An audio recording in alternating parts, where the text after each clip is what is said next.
అనేన రంశమథ కర్కశ తర్కతంత్రే సింహాంశమేకమపి తద్వివిధం సమర్చ్య తేన స్వయం తదభవత్ గురురాజయోగాత్ శ్రీమండలీయక గురుమండనమాశ్రితోహం. ఛాందోగ్యోపనిషత్తు పంచమాధ్యాయం. వైశ్వానరోపాసన ప్రసంగం. అశ్వతి మహారాజు గారి దగ్గరికి జిజ్ఞాసులైనటువంటి మహాత్ములు 6 వచ్చారు. వైశ్వానరాత్మ స్వరూపాన్ని తెలుసుకోతరిచి క్రమంగా అందరూ వైశ్వానరాత్మని ఎలా ఉపాసన చేస్తున్నారో అందరినీ విడివిడిగా తెలుసుకున్నాడు అశ్వతి మహారాజు. 6వ మహర్షి ఉద్దాలకుడు ఆరుణి. ఆయన్ని గురించి అడిగితే వైశ్వానరాత్మ స్వరూపం పృథ్వీగా నేను భావిస్తున్నానన్నాడు ఆయన. పృథ్వీగా, లోకంలో పృథ్వీ అనేటటువంటిది ప్రతిష్టా కారణం. మానవుడికి పృథ్వీలోకంలో ప్రతిష్ట ఉంటుంది, ఆధారం అన్నమాట, స్థిరమైనటువంటి స్థానం. అందువల్ల నువ్వు ప్రతిష్ఠితుడివిగా ఉంటావా. సుప్రతిష్ఠితో భవసి. ప్రజయా పశుభిశ్చ, ప్రజలు, పశువులు, సంతానం అన్నింటితోనూ నువ్వు సుప్రతిష్ఠితుడివిగా ఉంటావు.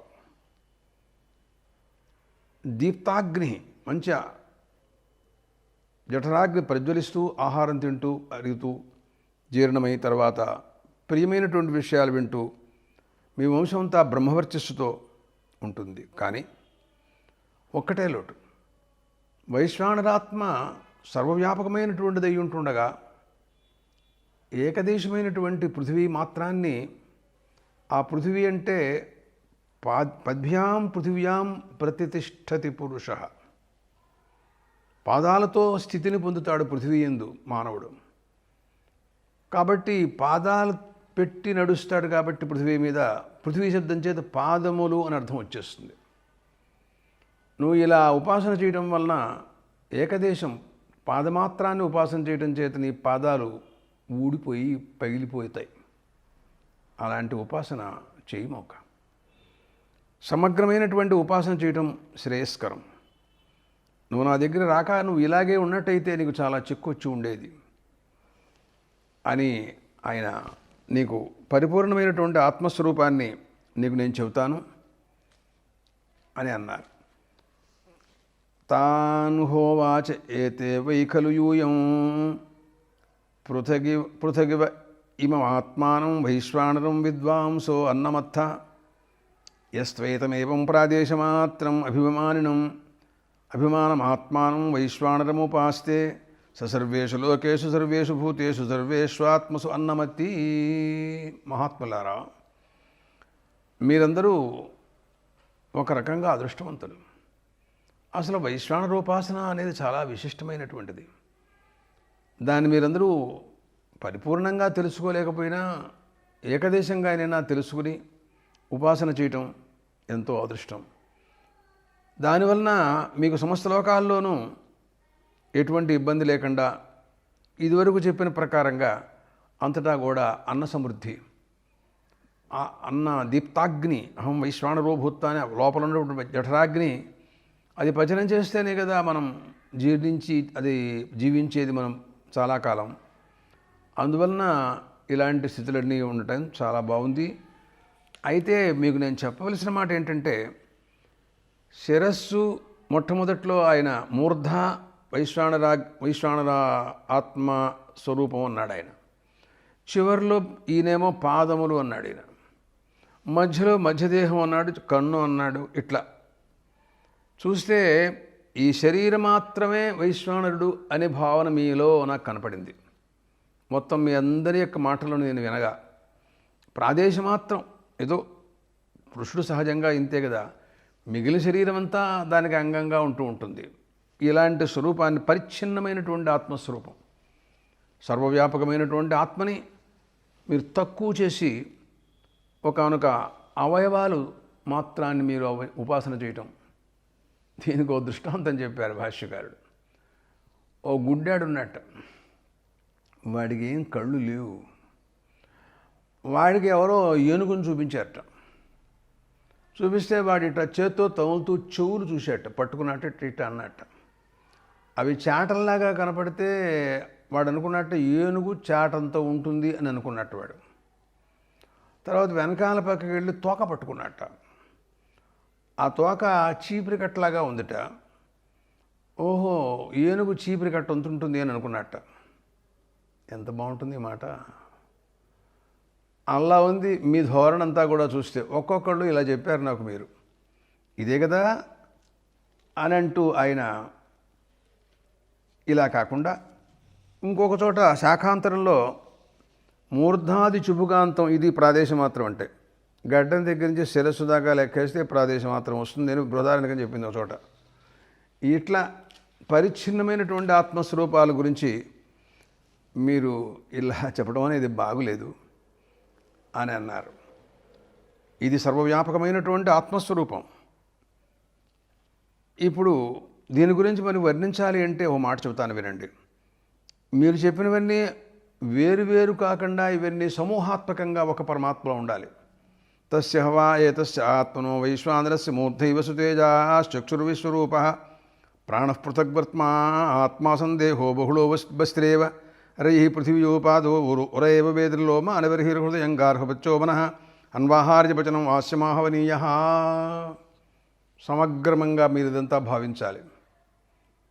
కేవలం శిరస్సు దగ్గర నుంచి మూర్ధం వరకే కాకుండా ఉరో వేదిర్లోమ అని బర్హిర్వేద అని నారాయణోపనిషత్తు. తస్యైవం విదుషో యజ్ఞస్యాత్మా యజమానః శ్రద్ధాపత్ని శరీరమిధ్న ఉరో వేదిర్లోమ అని బర్హిర్వేద అని అంటూ ఇలా చెబుతూ ఉంటుంది. విశిష్టమైనటువంటి భావన. ఆ భావన చాలా విశిష్టమైనటువంటిది చెప్పాలి. దీంట్లో హృదయం గార్హపత్యం మనః అన్వాహార్యవచనం ఆస్యమాహవనీయ. అది యజ్ఞంలోకి వెళ్ళి చూడు. అధ్యాత్మంలో అది యజ్ఞంలో, అధ్యాత్మంలో అది యజ్ఞంలోకి వెళ్ళి చూసినట్టయితే బర్హిస్సు హృదయం దేవ్ రొమ్ము వేది, లోమాలు బర్హి, హృదయం గార్హపత్యం మనస్సు అన్వాహార్యవచనం దక్షిణాగ్ని అన్నమాట. ఆస్యం ఆహ్వనీయం. ప్రధాన హోమాలన్నీ అక్కడే జరుగుతూ ఉంటాయి కదా, అలాగా ఇలాంటి భావన మనకి నారాయణోపనిషత్తు అందించింది. అది కాక ఇంకా మాట్లాడుతూ అది కూడా అంటుంది, ఆహార పదార్థాలు మనం ఏమేమి తింటూ ఉంటామో వాటిని గురించి కూడాను వర్ణించింది నారాయణోపనిషత్తు. ఎందుకనంటే యదశ్నాతి తద్ధవిహి యత్పిబతి తదస్య సోమపానం అని ఒక మాట ఉంది. మనం ఆహారం తింటున్నాం, వైశ్వానర అగ్నిలో హోమం చేస్తున్నట్టుగా భావించను. అగ్నిలో హోమం చేస్తున్నాడు చూసావా, గీతాచార్యుడు అంటాడు, బ్రహ్మార్పణం బ్రహ్మవీర్ బ్రహ్మాగ్నో బ్రహ్మణాహుతం. నువ్వు ఈ లోకంలో ఉండొద్దు. నువ్వు అసలు దేహభావాన్ని వదిలిపెట్టి పరిపూర్ణమైన ఆత్మభావంలో ఉండు. నువ్వు ఆ రకంగా భావన చేసిన వాడి అగ్నిహోత్రం విశిష్టమైనటువంటి అగ్నిహోత్రం. అదే మాట్లాడతారు ఇక్కడ కూడాను.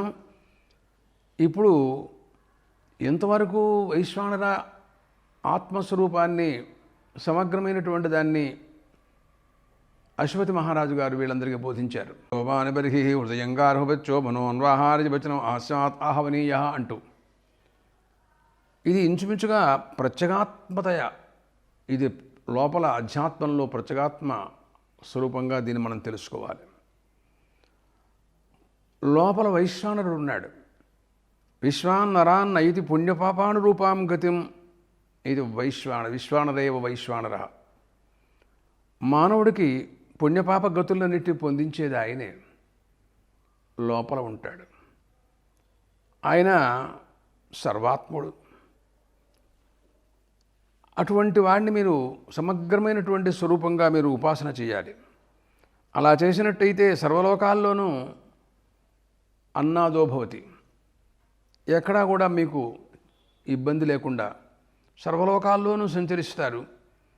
సమస్తమైనటువంటి శరీరేంద్రియ మనోబుద్ధుల్లోనూ వ్యవహరిస్తారు. ఎక్కడా కూడా మీకు లోటు ఉండదు. అంతేగాని పరిచ్ఛిన్నమైనటువంటి ఆత్మ వైశ్వానర ఆత్మ మాత్రం మీరు అనుకోవద్దు ఎప్పుడు కూడాను అనే భావం చెప్పారు ఆయన. మరొక్క విషయం కూడా మీకు చెప్తున్నాను. ఈ వైశ్వానరోపాసకుడు ఉన్నాడు చూసావా, వైశ్వానరాత్మ,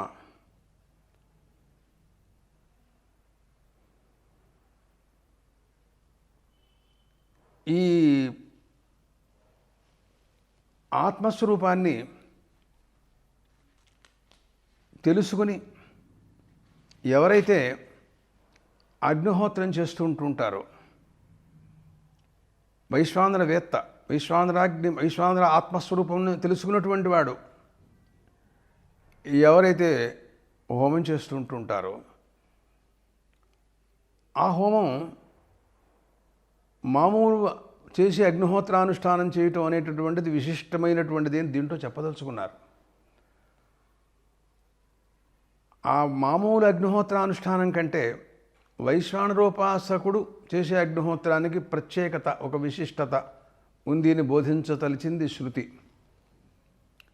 అలా అన్నామని వైశ్వానరోపాసకుడు కానివాడు చేసే అగ్నిహోత్రానుష్ఠానం వ్యర్థమని కానీ అని చెప్పడంలో తాత్పర్యం కాదు.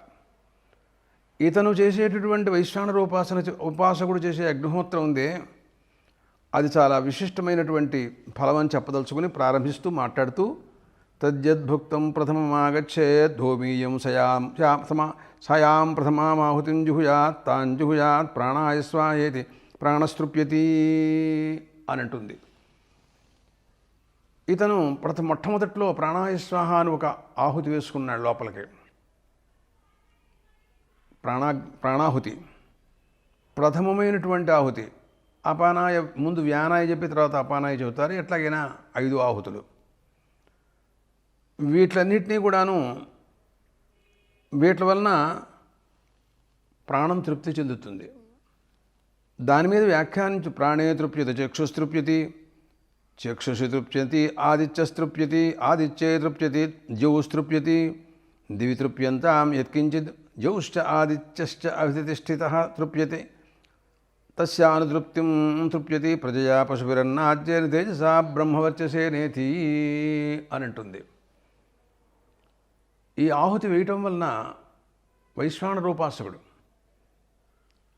ఆ ఉపాసనా సహితంగా వాడు ఎప్పుడైతే ఆహారం తింటూ ఉంటాడో, అది అందరికీ లోకానికి అంతగా కూడాను తృప్తిని కలగజేస్తుంది అని చివరిలో వైశ్వానరోపాసన ఫలాన్ని నిరూపిస్తూ మాట్లాడుతుంది. అందుకోసమనట చాలామంది వైశ్వానరోపాసకుడు ఎప్పుడు అన్నం తింటాడబ్బా అని వాడు చూస్తుంటూ ఉంటారట. వాడు తింటే మనందరికీ వచ్చేస్తుంది. అతను సర్వాత్మకుడు. ఏకస్మిన్ విధి సుభుక్తే సర్వమిదం భుక్తం భూతే అన్నారు భాష్యంలో చోట. ఒక జ్ఞాని తినట్లయితే సమస్త లోకాలు తృప్తిని చెందుతాయి. పరమాత్మ ద్రౌపది శాకమాసాద్య త్రిలోకీయేన తర్పిత. ద్రౌపది దగ్గరికి వెళ్ళి ఒక్క ముక్క తిన్నారు ప్రభు. సమస్త లోకాలు బ్రహ్మాండాలు తనలో ఉన్నటువంటి ప్రభు ఆయన. అన్ని లోకాలు తృప్తి చెందినాయి. అవమానపరచడం కోసం వచ్చినటువంటి దుర్వాస మహర్షి తన శిష్యులతో సహా అన్నం అంటే అసహ్యం పుట్టేంత తృప్తి కలిగింది. స్నానానికి వెళ్ళాడు. మళ్ళీ వచ్చి భోజనానికి రావాలి. ధర్మరాజు పిలిచాడు. ఆతిథ్యం ఇస్తానన్నాడు. ఇంతే సంగతులు. వెళ్ళిపోయినారు. అది పరమాత్మ అలాంటిదన్నమాట. అందుకోసమని ఒక జ్ఞాని ఆయన ఉదకం తీసుకున్నా సరే, లేదు ఒక తులసి దళం తీసుకున్నా సరే, ఒక ఆహారం కొంచెం తీసుకున్నా సరే, అటుకులు తీసుకున్నా సరే, ఆ తీసుకుంటే సర్వబ్రహ్మాండాలు తృప్తి చెందుతాయి. చూస్తుంటూ ఉంటారట లోకమంతా కూడా. ఎప్పుడు తింటాడా ఈ జ్ఞాని? మనందరికీ ఎప్పుడు సమృద్ధి తృప్తి కలుగుతుందా అని, ఆకలి తీరుతుందా అని చూసుకుంటూ ఉంటారట. అదే కాక అధ్యాత్మంలో చూసినట్లయితే ప్రాణం ముఖ్యం. ప్రాణాన్ని ఉద్దేశించి నువ్వు ప్రాణాయస్వ అనే ప్రథమ హోమం చేశావు. దాన్ని ఆధారంగా చేసుకుని చక్షురాది ఇంద్రియములన్నీ కూడా ఎదురు చూస్తూ ఉంటూ ఉంటాయి. ఉపమానం చెప్పారు మూలంలోనే ఒక చోట. తల్లి చుట్టూరా చేరతారు పిల్లలు. తండ్రి పట్టుకొచ్చి తల్లికి ఇస్తాడు. ఆ తల్లి దాన్ని జాగ్రత్తగా పిల్లలందరికీ పంచి పెడుతుంది. అమ్మ పెడుతుందని చుట్టూరా తిరుగుతూ ఉంటారు పిల్లలు పాపం. అదే ఒక పిల్లాడికి ఇస్తే ఇంకో పిల్లాడికి ఇవ్వకుండా వాడే తినేస్తాడు. అసలు నాకు పెట్టలేదు నాన్న చెబుతాడు, అబద్ధాలు చెబుతాడు వాడు. అలా చేయడు. తల్లి అలా చేయదు, అందరికీ సమానంగా చూస్తుంది. అలాగా ప్రాణదేవత అనేటటువంటిది ఆమెకు మనం ఇస్తున్నాం, అన్యాయం చేయదు. మిగతా చక్షుస్సు, జ్ఞానేంద్రియాలు 5, కర్మేంద్రియాలు 5, ఇట్లా శరీరాన్ని అంతటి కూడాను తృప్తిని కలగజేసి బలాన్ని ఇచ్చి అందరికీ ఆనందాన్ని కలగజేస్తుంది అది. అందువలన ప్రాణే తృప్యతి చక్షుస్తృప్యతి చక్షుషతృప్యతి ఆదిత్యస్తృప్యతి.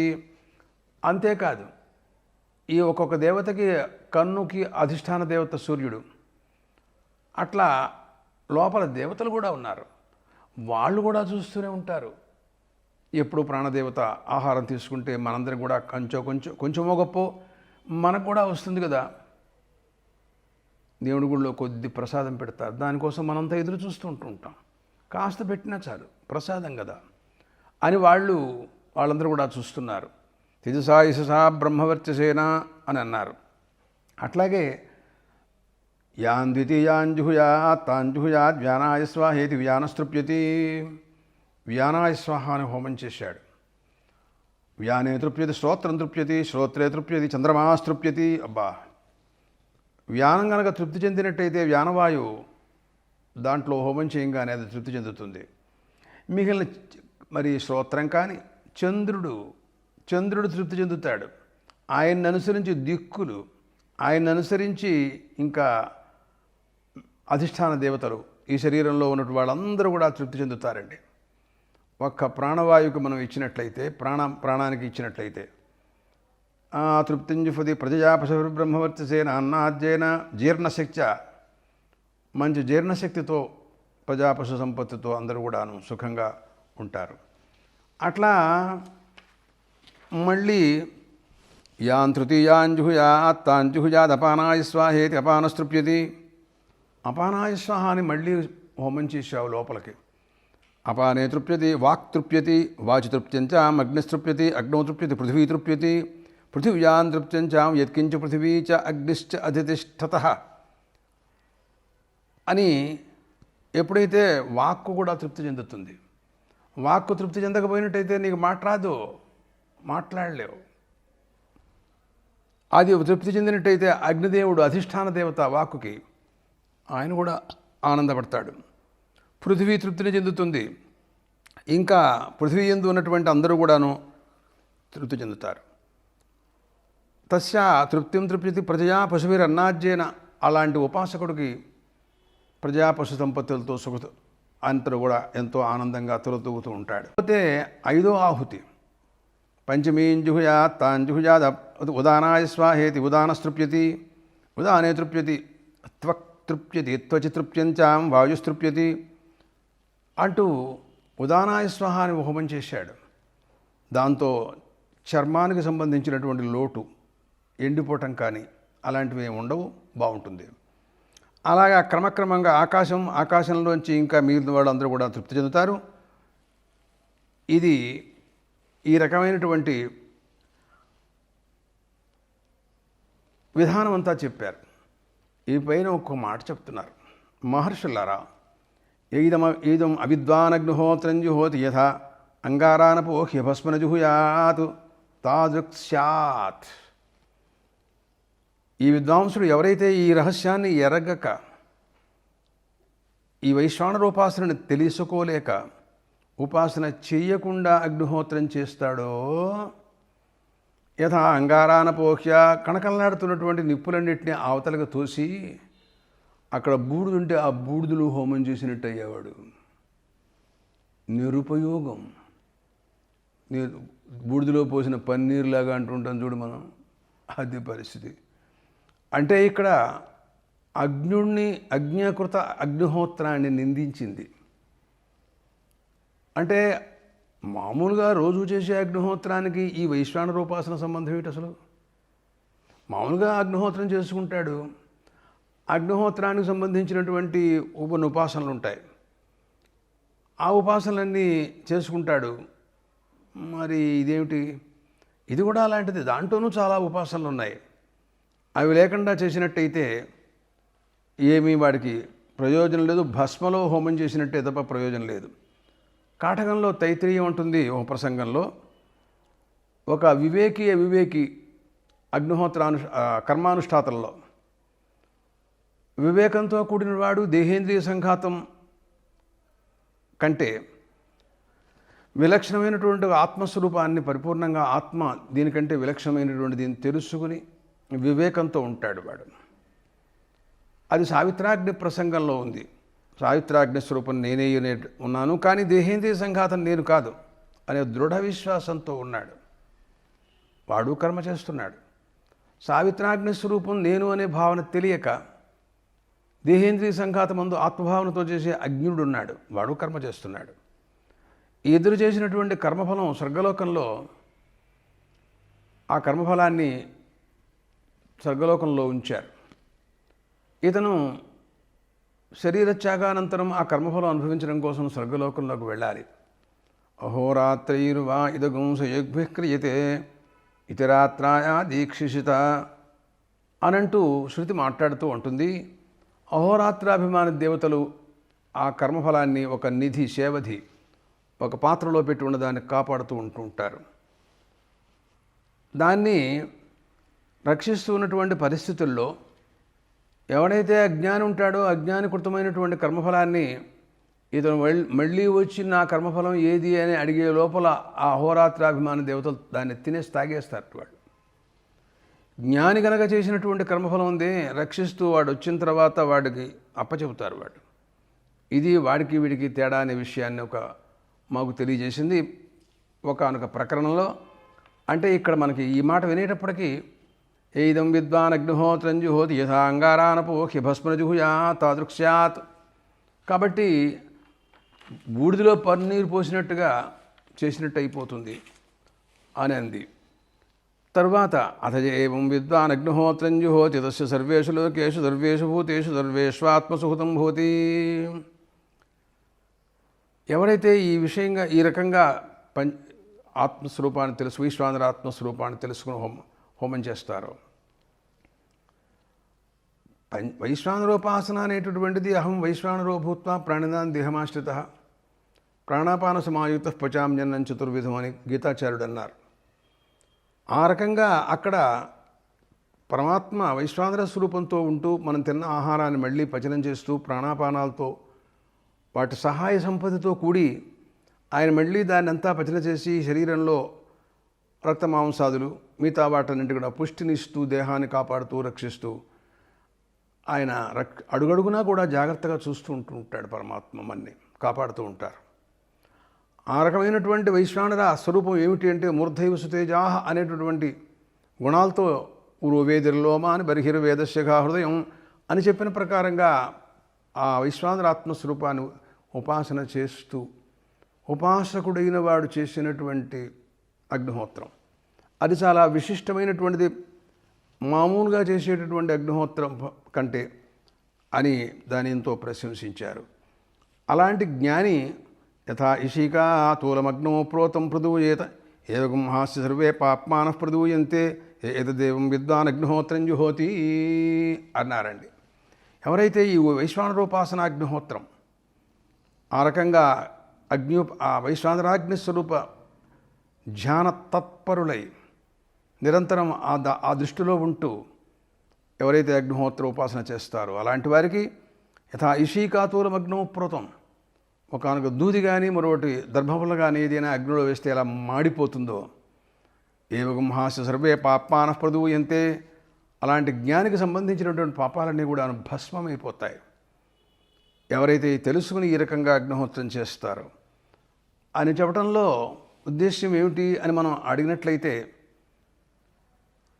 జ్ఞానకృతమైనటువంటి అగ్నిహోత్రానుష్ఠానం అత్యంతం ప్రశస్తం అనే చెప్పడంలోనే ఉద్దేశ్యం. అలా అని మామూలు అగ్నిహోత్రాన్ని మనం నిందించడంలో ఉద్దేశ్యం కాదు అనే విషయాన్ని మనం గుర్తిరగాలి. మనం కర్మల్ని మనం ఎన్నడూ కూడాను అవమానం చేయటం కానీ కాదంటం కానీ చేసేవాళ్ళం కాదు. జ్ఞానపూర్వకమైనటువంటి కర్మానుష్ఠానాన్ని ప్రశంసించేవాళ్ళం. అందుకోసమే ఉషస్థి చాక్రాయణ మహర్షి ఆయన ఔత్రకాండలో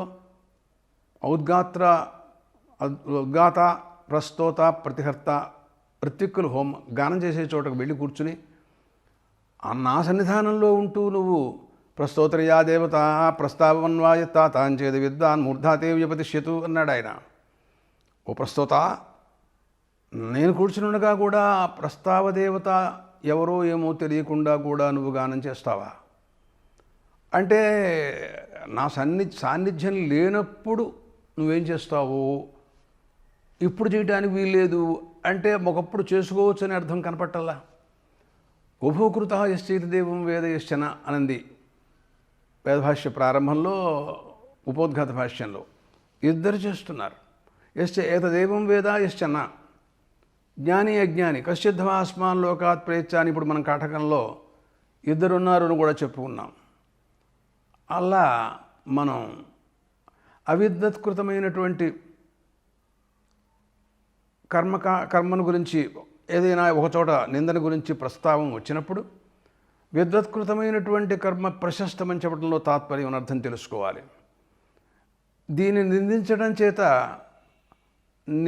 ఆ రకమైన అవిద్వత్కృతమైనటువంటి అగ్నిహోత్రం నిందింపబడుతోంది అంటే అతను విద్వాంసుడై జ్ఞానిలాగా జ్ఞాని చేసే కర్మానుష్ఠానం తను కూడా చేస్తాడు అని చెప్పడంలోనూ, అతన్ని ప్రోత్సహించడంలోనూ, దాని యొక్క ప్రాశస్త్యాన్ని నిరూపించడంలోనూ శృతికి హృదయం తాత్పర్యం అనే విషయాన్ని గుర్తెరగాలి.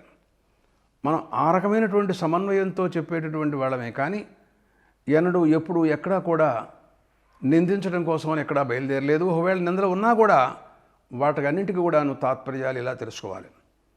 తర్వాత మరో మాట ఏమంటోంది అంటే, తస్మాదుహైవం విద్యద్యపి చండాలాయ ఉచ్ఛిష్టం ప్రయచ్చేత్ ఆత్మని హైవాస్య తద్వైశ్వానరే హుతం స్యాదితి ఏష శ్లోక అని అంటోంది.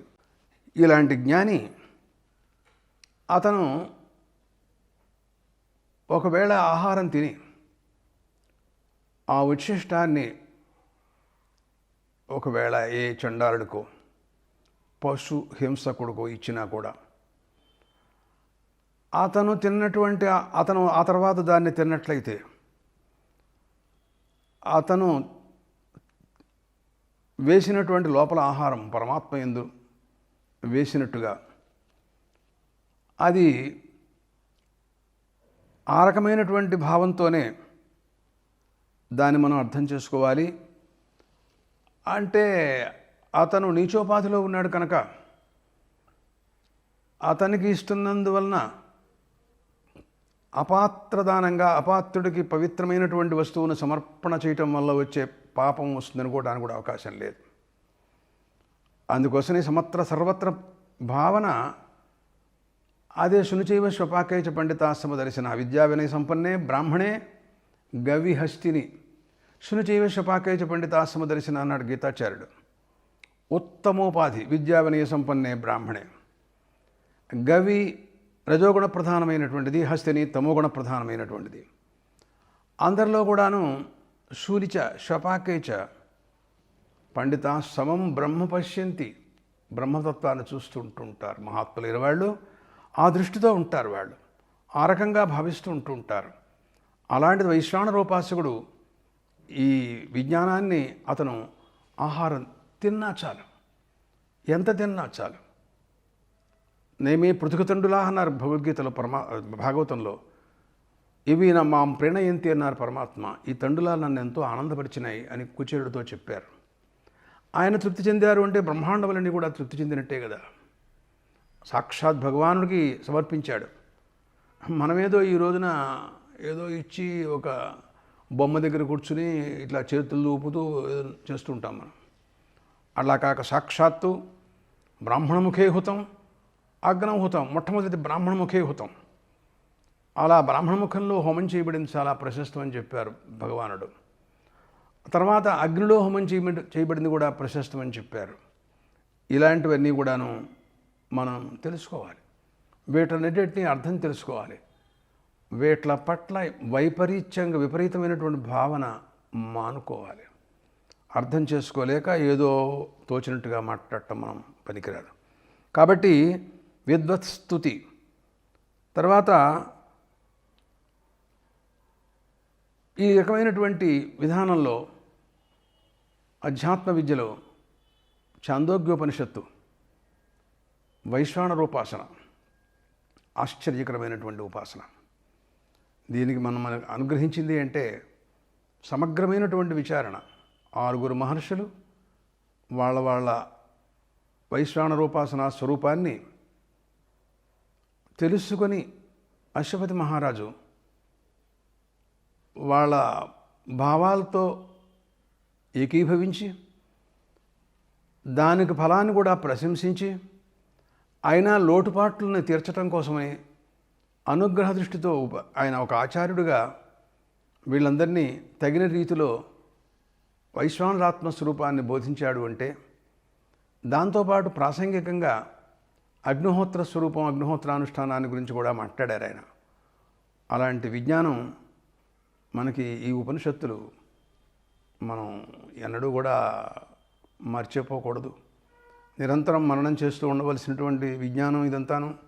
సాక్షాత్తు శంకర భగవత్పాదులు దీని మీద వివరణ ఇవ్వకపోయినట్లయితే ఈ రహస్యాల్ని మనం ఉపనిషద్వాక్యం ద్వారా తెలుసుకునే అవకాశం మనకు లేదు.